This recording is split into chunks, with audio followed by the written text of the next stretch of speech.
असला कसला धागा बांधायचा होता तिला? आणि धागा बांधायचा होता तर सगळ्यांसमोर बांधू शकली असती ना.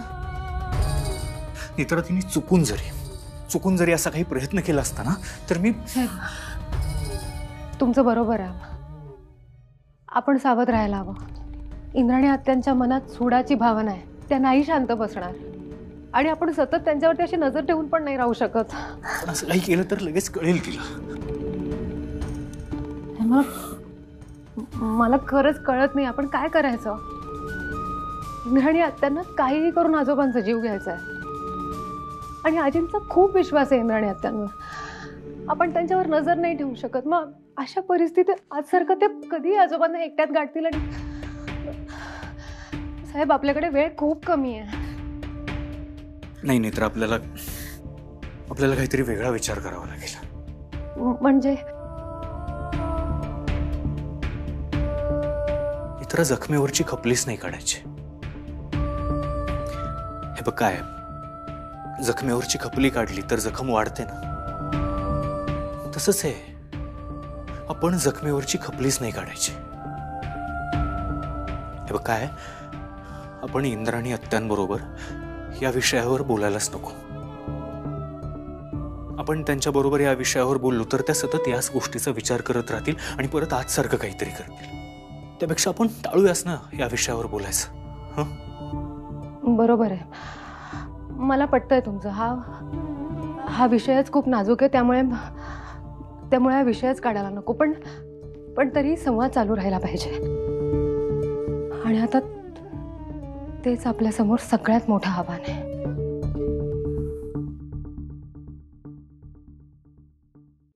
आई, झालं तेवढं पुरे झालं ना ग. आता तुला हे मान्यच करावं लागेल. त्या दिवशी त्या रात्री नेत्रा इथे आली नसती तर बाबांना हार्ट अटॅक येतोय आपल्याला कळलंच नसतं. तिथे आली नसती तर खूप मोठा अनर्थ झाला असता. नेत्राने आपल्यासाठी काय काय केलंय याचा पाढा असंख्य वेळा वाचून झालाय. पण तू का समजून घेत नाहीयेस? आणि तूच मागे म्हणाली होतीस ना, नेत्रामुळे हे घर बदललंय, घराला घर पण आलंय. मग आता असं काय झालंय? आई, मला सांग, तू म्हणालीस म्हणून आपण असं ठरवलं होतं की नेत्रा या रूम मध्ये येणार नाही आणि म्हणून या नर्सेस आणून ठेवल्या होत्या आपण. मग असं असताना या नर्सला रूमच्या बाहेर काढून इंद्राणीला या रूम मध्ये थांबवण्यात काय अर्थ आहे? हे बघ, आत्ता कुठे बाबांची तब्येत आता बरी होते. मला हे बोलतानाही कसं तरी वाटतंय, पण तू एक गोष्ट लक्षात ठेव. बाबांचं रक्षण करण्याच्या या विचित्र प्रयत्नात तू काहीतरी अनर्थ करून बसशील का?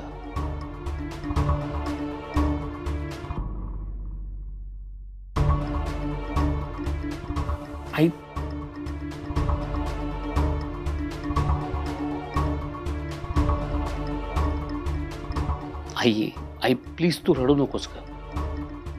पण डोळे बंद ठेवून एखाद्यावर विश्वास ठेवण्यापेक्षा डोळे उघडे ठेवून परिस्थिती बघ ना. मला फक्त एवढंच म्हणायचं होतं की आता पुढचे काही दिवस बाबांची काळजी फक्त आपण घ्यायची. नेत्रा इथे येणार नाही तर कोणीच इथे येणार नाही हे ठरवून टाकू आपण.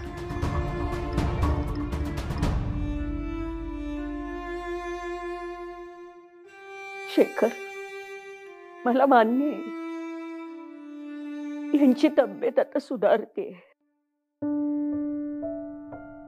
पण मी त्यांची बायको आहे रे. इतक्या वर्षाचा संसार आहे आमचा. अर्ध्याहून जास्त वर्षात ते बोलू सुद्धा शकले नाहीयेत.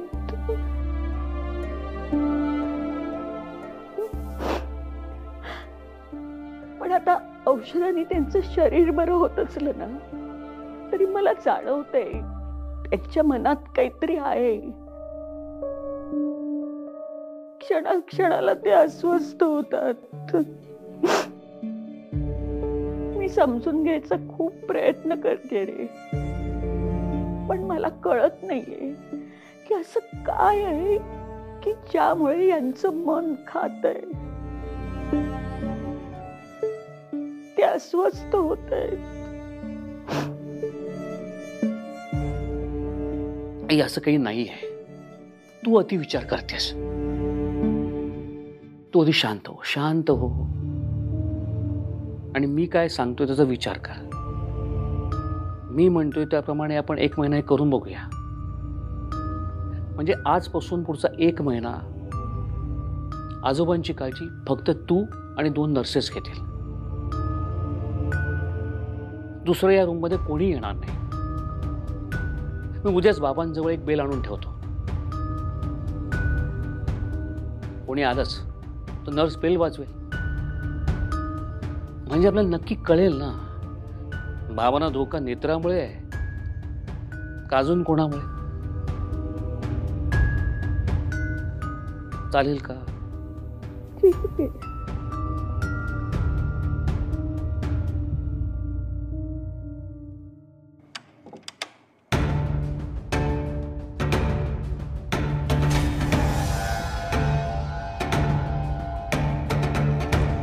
साठी गेली होतीस तू म्हाताऱ्याच्या खोलीत? मग तुला काय वाटलं पूजा करायला गेले होते? सरळ बोलायचा माझ्याशी.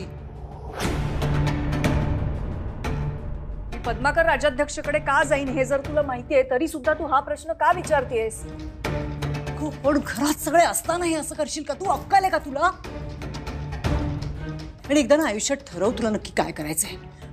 एकदा मला सांगतेस की म्हाताऱ्याला मारण्यासाठी तू प्लॅनिंग कर आणि एकदा स्वतः असं काहीतरी करून घोळ घालतेस तू. संयम सुटत चाललाय ग बाई माझा आता. संयम सुटत चाललाय म्हणून हे असलं करशील? हा नाही. आणि संयम सुटत चाललाय की नेत्रा आणि तू मिळून काही षडयंत्र रचताय? षडयंत्र? काय बोलतेस तू? हे बघ मला सरळ सरळ सांग तुझं आणि नेत्राचं काय चाललंय? काय काय शिस्त आहे तुमच्या दोघींमध्ये? या विषयावर आपलं आधीही बोलणं झालंय. तुला सगळं माहिती आहे. मी तुला आधी सांगितलंय रुपाली म्हात्रे आहे मी. जे माझ्या समोर घडतं ते मला दिसतंच पण जे समोर घडत नाही ना ते सुद्धा कळतं मला. वरदाना बिरदानाची गरज नाहीये मला. काय चाललंय नक्की? तुम्ही दोघी भेटला होतात का बाहेर? तू आणि नेत्रा बाहेर भेटला होतात का? भेटला होतात की नाही तुम्ही दोघी? शेवटचं विचारतेय मी. भेटलो होतो.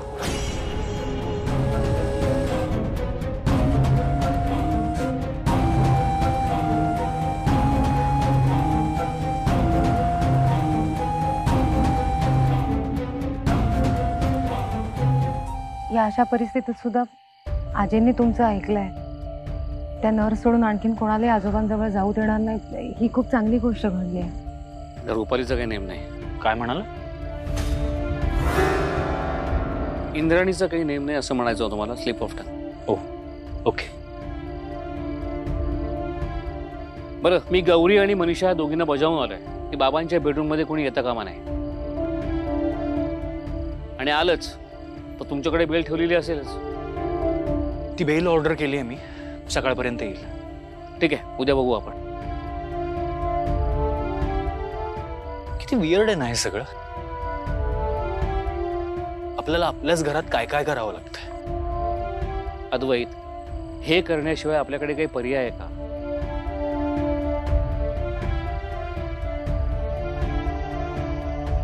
एक सांगू? बोल ना. तसा दिवसा आजोबांच्या जीवाला काही धोका नाही कारण आजी आजोबांजवळ सतत असतात. काही घात झाला तर तो रात्रीचा होऊ शकतो जेव्हा आजी झोपतात. मला असं वाटतं मी ना रात्रीचं हॉलमध्येच थांबत जाईन आणि पहारात येत जाईन. बरोबर आहे नेत्रा तुझं. मी पण थांबेन तुझ्या बरोबर. नाही साहेब तुम्ही नाही. साहेब मी थांबले तर घरात कोणाला काही संशय नाही येणार. पण जर तुम्ही थांबलात ना असं रात्रीचं तर रुपाली बाई साहेब आणि घरातल्या प्रत्येकालाच संशय येईल. त्यामुळे तुम्ही नको. नेत्रा पण साहेब काही दिवसांचाच प्रश्न आहे. नेत्रा तू हॉलमध्ये थांबणार रात्रभर जागे राहणार आहेस? हो म्हणजे दिवसा वेळ मिळेल तसं झोपच जाईन मी पण रात्री पूर्ण वेळ पहारात येईल. मी जागची हलणारही नाही. तुम्ही नका काळजी करू. अगं पण अशाने तुला त्रास होईल. हा साहेब साहेब काही बरं वाईट झालं तर जो त्रास होईल तो ह्या त्रासापेक्षा कितीतरी पटीने जास्त असेल.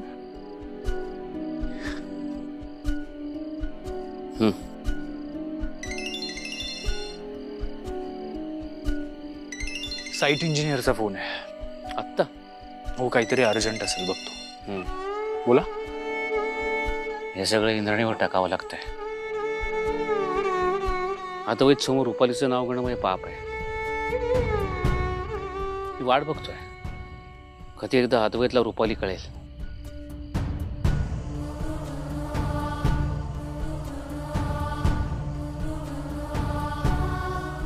सगळीच गुंतागुंत आहे बाबा. तुम्हाला सुद्धा हे सांगू शकत नाही की आजोबांचा जीव रुपाली बाईसाहेबांना नाही, इंद्राणी आत्यांना घ्यायचा आहे. माफ कर आई, आज मी नाही मारू शकले त्याला, पण लवकरात लवकर तुझ्या गुन्हेगाराला मी शिक्षा देईनच.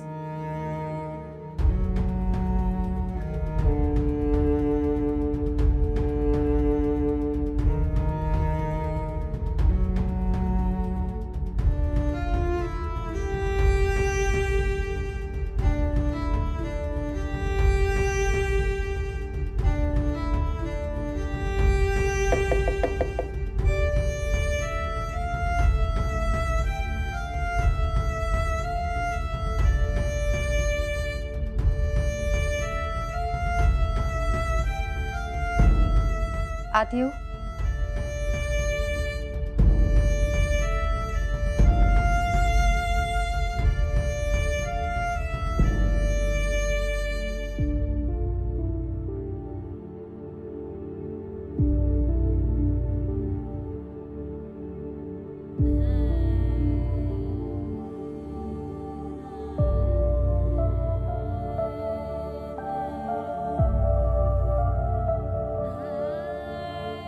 तुम्ही काही खाल्लं नाहीये ना?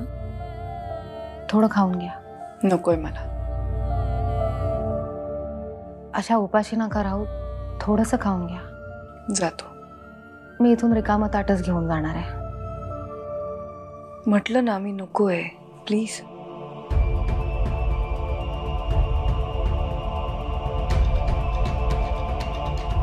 एक विचारू तुम्हाला?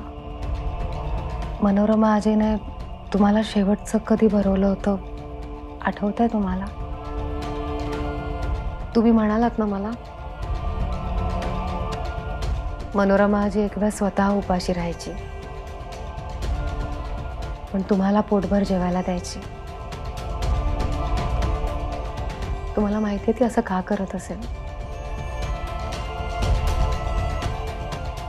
कारण कुठल्याही आईला आपलं बाळ जेवल्याशिवाय चैन नाही पडत.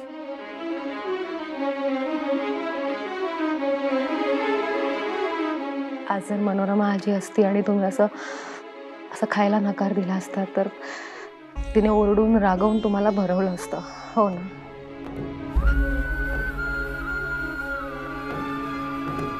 मी ओरडू नाही शकत तुम्हाला.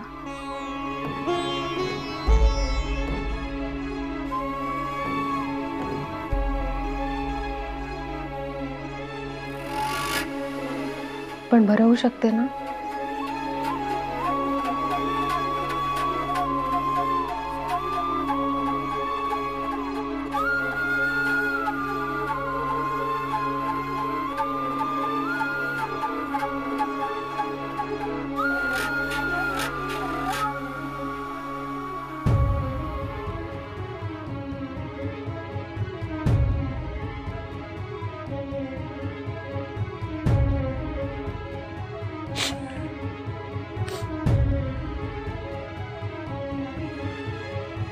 थोडंसं खाऊन घ्या.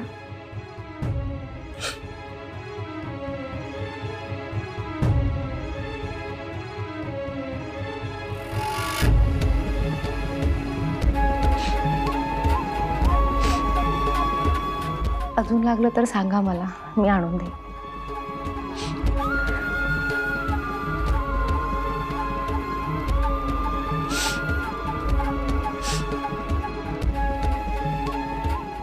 आत्या,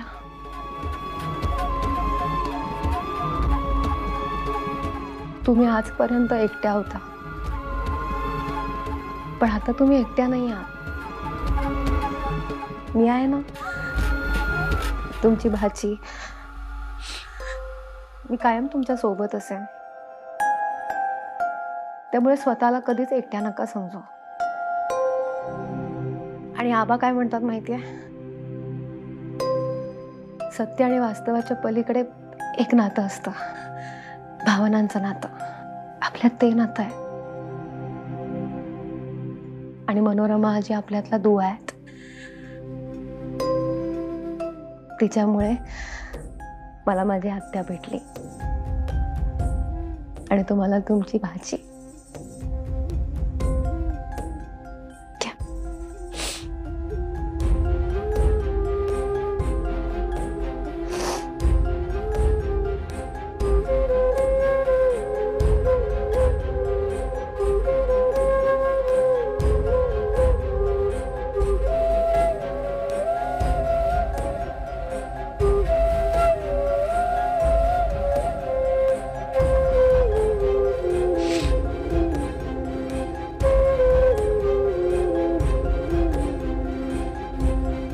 तुम्ही अगदी मनोरमा आजी सारख्याच दिसता.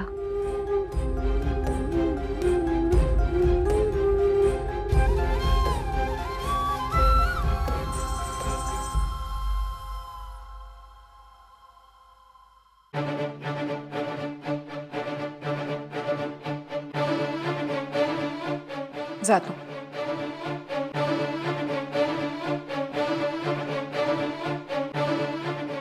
संपवेन मी. जा.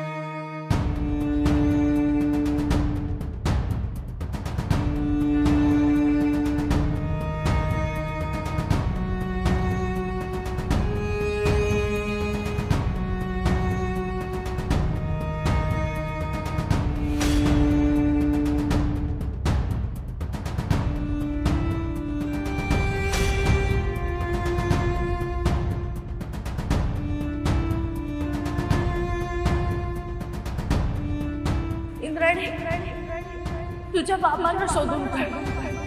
त्यांना त्याच्या पापाची शिक्षा दे.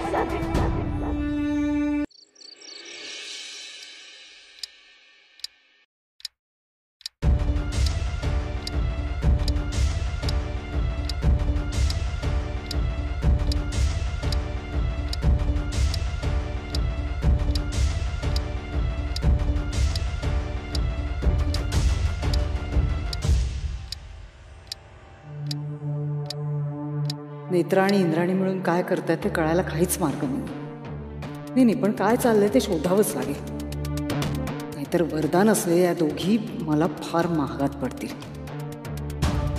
फक्त इंद्राणी म्हणतीये म्हणून म्हाताऱ्याचा जीव घेऊन नाही जमायचं. म्हाताऱ्याच्या मृत्यूचं खापर नेत्रावरच फुटेल असं काहीतरी करायला हवं. पण ही इंद्राणी मूर्खपणा करतेय. दिवसा डोळ्या म्हाताऱ्याला मारायला गेली. चुकून पकडली गेली असती तर कशावरून माझं नाव घेतलं नसतं हिने. नाही काहीतरी करायलाच लागेल. आत्ताच बोलते इंद्राणीशी.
काय करतेस इथे?